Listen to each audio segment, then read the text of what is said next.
Welcome back, everyone. I'm Jared McGrandy with the lovely Jenna Kleshik, and this is HHS News. Thank you, Jared. Traffic is backing up near Anzalogi Boulevard because of protests. So if you're going through Hamilton, expect to be late to work. Over to you, Jared. In later news, gun laws have been the talk of the town lately, causing major arguments between anti- and pro-gun advocates. How do you feel about this, Jenna? Well, Jared, I for one am anti-guns. People nowadays take advantage of the Second Amendment, and not enough measures are done to prevent it. For example, 66% of all homicides and 52.2% of all suicides were done with guns. Also, I found that a study was done to show that gun deaths would reduce to a projected 82.5% if background checks for ammunition purchases were mandatory. What's your stance, Jared? Well, I am very pro-gun. I find that criminals will always find a way to get illegal guns. For example, in 2004, the government conducted a survey for all inmates serving for gun-related crimes. Only 11% of those people bought the weapons at a store. Also, I found that guns are predominantly used for protection rather than to kill. For instance, an estimated 2.5 million crimes are prevented by firearms last year. Well, instead of bickering about it, let's go to a segment we like to call the Deeply Weekly, where we interview people on their views on a certain topic. This week, does more gun restrictions prevent gun crime? And with the fourth reinstallment of Deeply Weekly, let's cut to our own Mia Rossamano and Steffi Miranda. Bye. Bye. Stricter gun control is an attack on the Second Amendment, self-defense against tyranny. How do you feel about this? I totally disagree. I don't think anyone's trying to take anybody's guns. I feel like anybody who's trying to do stricter gun control is trying to take away like AK-47s and big machine guns that a normal person doesn't need in their home in the first place. So nobody's trying to take the normal guns that a normal person can legally own to protect themselves or to hunt. It's a whole different category, and people need to realize this. Stricter gun control is an attack on our Second Amendment. What if we needed guns for self-defense against tyranny? What's your opinion? If you're fighting against tyranny, it's not a gun that's going to fix that problem. I think that democracies as a whole are more successful, perhaps. I don't know if successful is the right term, but that we should not be attacking with weapons to force ideas onto people, that true democracies are exchanges of ideas. And so when I think, the Second Amendment is the way we go against tyranny, I'm thinking, I'm not going to use a gun against someone who's imposing a government system on me. I'm going to use ideas and knowledge and information and use that as a movement. I don't think much gets proven just by using sheer force, at least not in any kind of meaningful, significant ways. The Second Amendment states a well-regulated militia. Nowadays, there is no need for a militia. What do you think?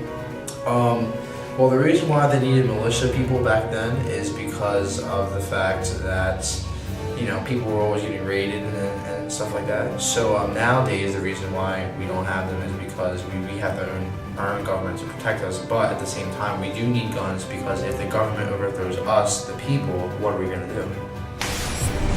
Can I ask your opinion on semi-automatic guns? Sure. First of all, I'm not against people having guns. I have guns at home. What I am against is the semi-automatic guns because they're only designed for one purpose, and that is to take out as many people as possible. In fact, they don't even aim well, and when you shoot multiple rounds, it doesn't hit the same target over and over and over. It scatters it. So I'm basically against the semi-automatics because they're, like I said before, they're only for killing as many people as possible. In 1996, stricter gun laws were set into motion, including the destruction of approximately 650,000 semi-automatic weapons. This resulted in a 59% decrease in gun-related homicide. What do you think? Well, I know that in Great Britain, they banned handguns and their crime rate actually went up. So it's not showing that guns are always the problem with crimes. The Second Amendment states a well-regulated militia. Nowadays, there is no need for a militia. What do you think? True to that, but due to the fact that I believe that people should be able to hunt for their own food if they wish to, protect their own homes. I'm personally, if you were a safe, responsible gun owner, and I don't believe that banning them will actually do anything, because though it won't, I mean, obviously we're not forming militias anymore, but if you ban guns, that's not going to stop bad people from getting them. Bad people get things whether or not they're banned. So. Edit it out. The Second Amendment states a well-regulated militia nowadays, there is no need for a militia. What are you thinking of? Well, there may not necessarily be a militia, but say someone's breaking into your house, and say they come in with a gun and all you have is a baseball bat. You can't really defend yourself in that way. It would be easier to defend yourself with a gun. True. 1997, Great Britain banned handgun possession of almost all guns, and in 2007 it climbed to a peak and is still higher today than in 1997. How do you feel about this? Great Britain banned handguns and it's still higher today than it was in 1997? Yeah. Wow. How do I don't know, I think that's an interesting statistic. I don't really see the need for people to have handguns, unless they're police officers or, law enforcement, but as a hunter, I grew up hunting and stuff, I just don't see the need for people to have that. It's interesting to see why handguns would increase if they banned them, unless the illegalness of them, fueled the black market of sale of them. Okay. You talk about gun control, and I can see both sides to the issue. But I think a bigger problem, having worked at a psychiatric hospital many years ago, I was in the recreational department as a lifeguard, and what I've seen over the years is that many of the psychiatric hospitals have closed up because of lack of funding in the states.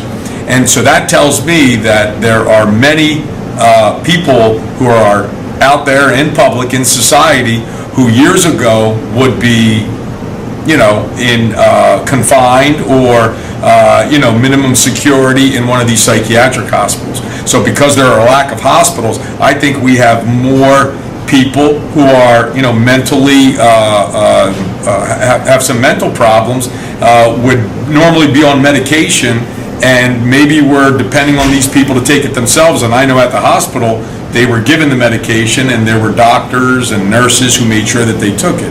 So to me, I think since that has happened, I think we're seeing more and more and hearing about more and more of these issues, particularly in our own country here. I think that's the problem. After interviewing people and seeing their opinion on gun laws, We came down to the range to see what guns are really made of. but remember, safety is paramount, so always wear your eye protection and your ear protection.